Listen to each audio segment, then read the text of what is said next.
একটি দুঃখজনক বিষয় বাঙালিদের জন্য। সে বিষয়টা হলো, আমরা অনেক গর্ব করে আমাদের সোনার বাংলার কথা বলি। আমার আকাশ, আমার বাতাস, আমার সোনার বাংলা, আমি তোমায় কত ভালোবাসি। এগুলো যখন আমরা বলি, পার্শ্ববর্তী রাষ্ট্র ইন্ডিয়ার এবং হাসিনার কিছু দালাল সাংবাদিক ইন্ডিয়াতে আছে, তারা আমাদেরকে নিয়ে বিভিন্ন কটূক্তিমূলক কথা বলে। ইন্ডিয়াতে কি হাসিনায় দালালি করার জন্য রেখেছেন? মামাতে গিয়ে বাংলাদেশের বহুত মানুষ ইলিশ খাওয়ার জন্য সেখানে যেতেন, এবং সে মামাতে ইলিশ খেতে যাওয়ার জন্য নাকি পারমিশন লাগবে। এটা নিয়ে বিভিন্নভাবে এই দালাল সাংবাদিক বহুত কটূক্তিমূলক কথা বলেছেন।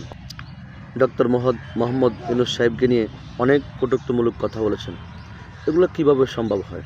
আমার রাষ্ট্রে কী হবে না হবে সেটা তো আমি ভালো বুঝব।